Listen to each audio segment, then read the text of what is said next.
Let's get back to what you were saying about the Jaylen Brown and just trading for Kevin Durant. The question is, to me, where do you draw the line?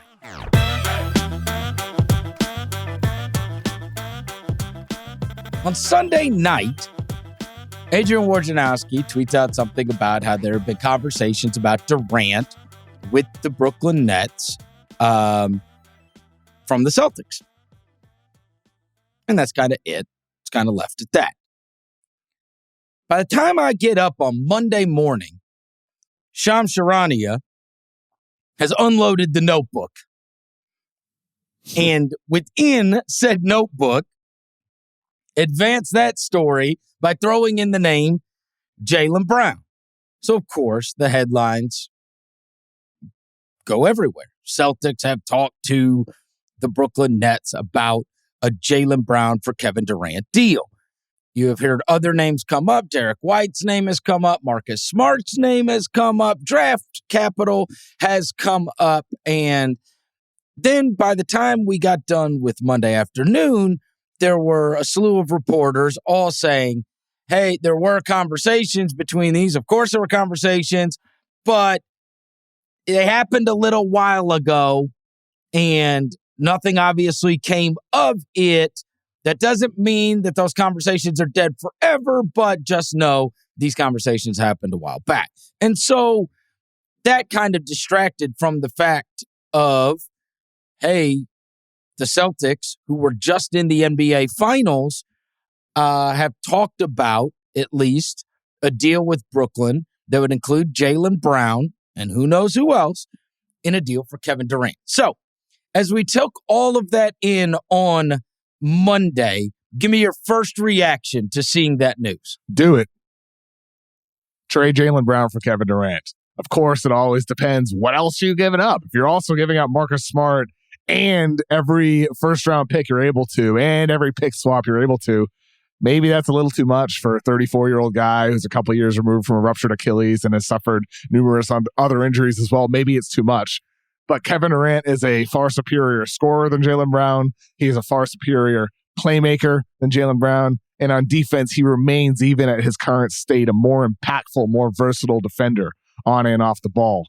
So, look, I love Jaylen Brown. Years ago, when it came to some of the Kawhi, Jaylen Brown stuff, I was hesitant for Boston to include him, personally in packages for Kawhi Leonard, just as I was with the Lakers with like Brandon Ingram for packages for Kawhi Leonard. But Kevin Durant remains at 34 years old an elite talent. And for the Celtics, this would bring them closer to being a champion. And that's ultimately the goal here. And it follows a trend. Brad Stevens trades a first-round pick for Al Horford. He trades a first-round pick and a swap for Derek White. He trades a first-round pick for Malcolm Brogdon. Stevens has already shown a willingness in his short time running the Celtics that he's willing to make aggressive moves. This would be the first big one that changes the whole culture of the team. But it shows, to me at least, the conversations happening. The fact that Shams is correct in saying they offered Jaylen Brown and Derek White, it shows that he does have the intentions of being aggressive here. So to me, when I see the reports about, these conversations happen in mid-July, they happen in early July, what does it matter? The conversations happened. It doesn't matter. Time doesn't matter, because the conversations could pick up again today, tomorrow, in September, in February. That's when it could happen again. The fact we know it happened is all that really matters. It felt like a lot of reporters knew it happened and everybody kept their mouth shut. And then once the cat was out of the bag, then it was comment on the reporting, right? So you have the Woj tweet, then you have the Shams, where Shams like, I don't care. I'll say the names. Everybody's been talking about all that, right? Isn't that what that feels like? That feels like everybody's been talking about this behind the scenes. All these reporters had an awareness of it. Yeah. And now let's comment on it. Now, let's get back to what you were saying about the Jaylen Brown and just trading for Kevin Durant. The question is, to me, where do you draw the line? Okay. Is it Derek White and draft capital if you're Brad Stevens? Is it Marcus Smart and draft capital if it is that the line? Like, what is the line? Would you include Marcus Smart in the deal, because to me, if you're moving Derek White, so what? He's played 6 months there, right? There is something to be said where I would get a little wary about the Marcus Smart thing, and here is why. A, I know I've attained Malcolm Brogdon, but I cannot count on Malcolm Brogdon. Always injured with the foot injuries. It would be foolishness. Plays like half his games a lot of the time. The other thing is, one of the things that I think we've learned from some of the successful teams, and this was the story of what took place with both of our finals representatives this year. It is also the story of what happened with our finals winner the year before in the Milwaukee Bucks. And that is that there's always the new trend. Sometimes it's three-pointers. Sometimes it's pace and space. Sometimes it's maybe advances on the health and recovery side of things. Everybody's always trying to gain an edge. And one of the things that I think we've seen recently is the value of continuity.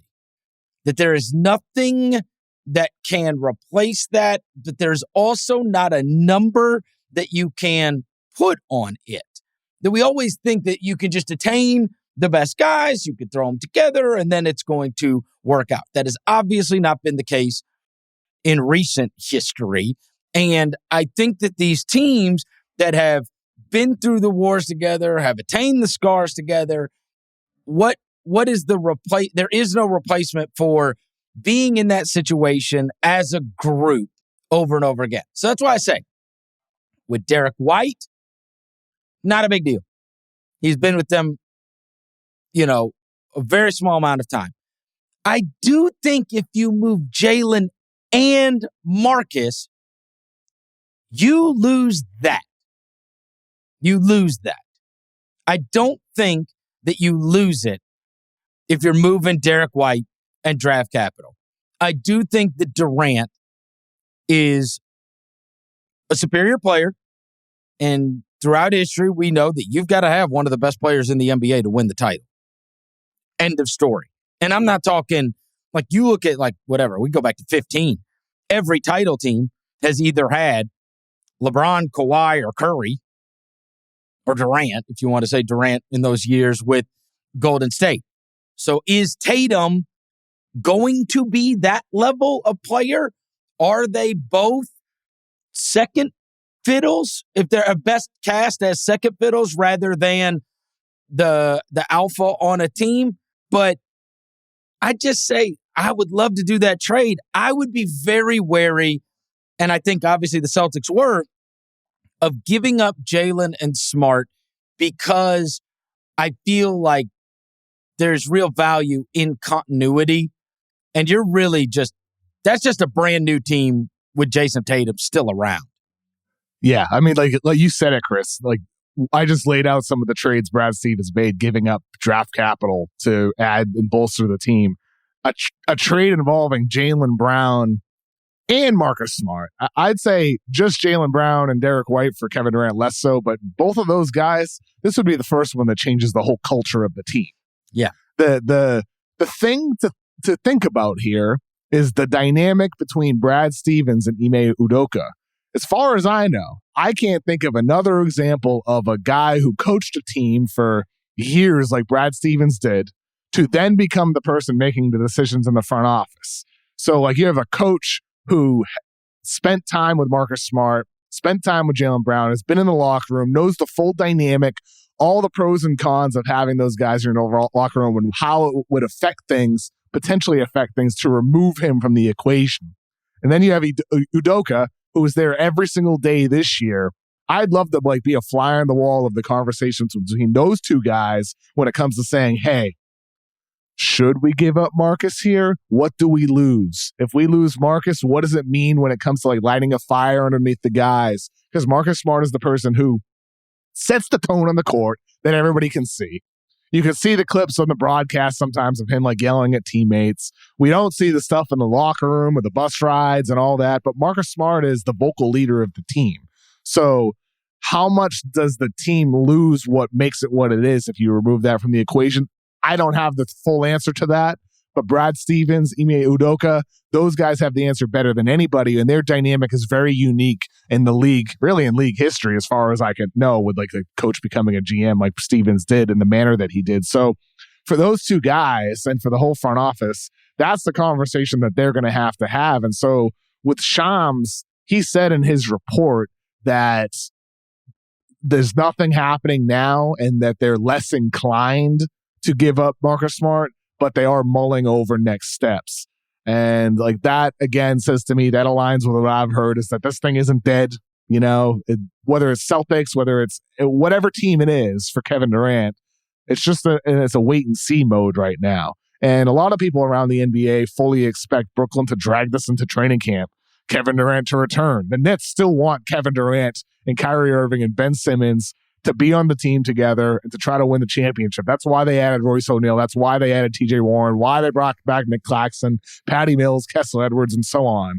They feel like they've assembled a team that can contend as long as everybody's bought in. So for the Nets side of things, the reason why they have these outrageous trade demands is because they don't think anybody can meet those trade demands. Right. And ultimately, it's all with the goal of getting these guys to come back and continue on the path of trying to win a championship. Because they think, the Nets think, what's KD going to do? Not play? He's going to sit out the whole year? This ultra competitor, he's gonna mope and be unhappy and derail things like Harden. He's gonna sit out like Simmons. No. People think KD's gonna play. Period. End of story.